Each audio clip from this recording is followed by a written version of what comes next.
Okay, class, so here we have a problem from homework section 2.6 that asks us to calculate the area and perimeter of the figure given. And the figure given is a rectangle. So first, let's focus on area first. So let's find the area first.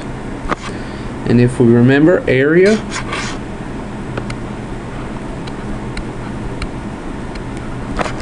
is calculated by taking the length and multiplying it by the width.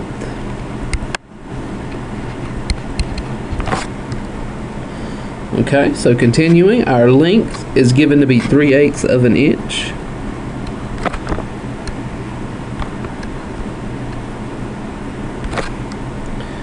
Our width is given to be 3/16 of an inch.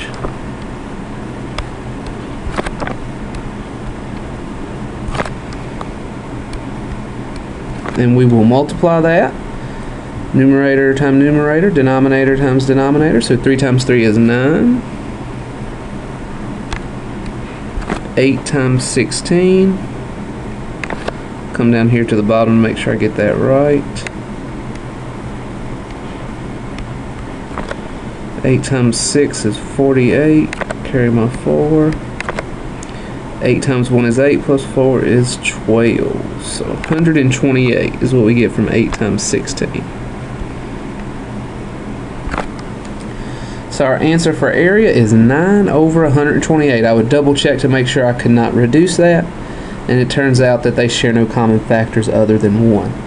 Now another thing to remember here about area is measured in square inches. So our answer here would be not just 9 over 128, but 9 over 128 square inches. Alright, so there's our answer for area. Now let's work out perimeter. So let's focus on finding the perimeter. And divide this up so we can keep it separated. So let's find perimeter on the other side here. Perimeter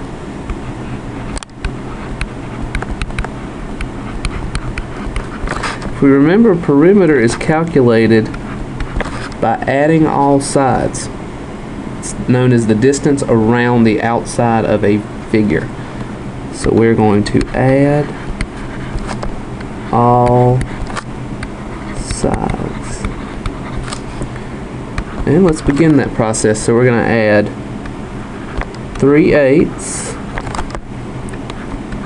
plus 3/16. And here's where it's easy to get confused. Even though 3/8 and 3/16 are the only measurements I see, that's not all the sides. A rectangle has 4 sides. In fact, this side up here would be another 3/8 inch. And this side here would be another 3/16 inch. So since I need to add all sides, I'm going to add another 3/8 here. And another 3/16 as well. That'll give me all 4 sides of that rectangle. Now to continue this process of adding, I need to establish a common denominator, which would be 16. So we're going to convert all our denominators to 16.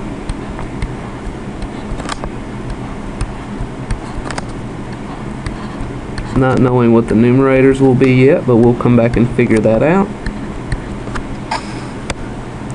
So how many 8s does it take to get 16? Well, 2. So we're going to multiply numerator and denominator of this fraction by 2, and we will get 6/16. How many 16s does it take to get to 16? Well, just 1. So times 1 here. No real change to that fraction. Next, again, 3/8. We established this earlier. This was times 2 to get to that 16. Which would give us 6/16. And one more time, our 16 only goes into 16 once. So this is a times 1, really no change to the denominator or numerator. So now we will add all of our like fractions. 6 plus 3 is 9, plus 6 is 15, plus 3 is 18, so we get 18 over 16. Check to make sure we can't reduce it. Turns out we can. Both of these are divisible by 2. So we'll reduce this fraction by 2. And we will get 9 over 8. And if we remember, perimeter is measured in just inches. It's a length. So our answer for perimeter is 9 over 8 inches. Okay guys, hope this helps.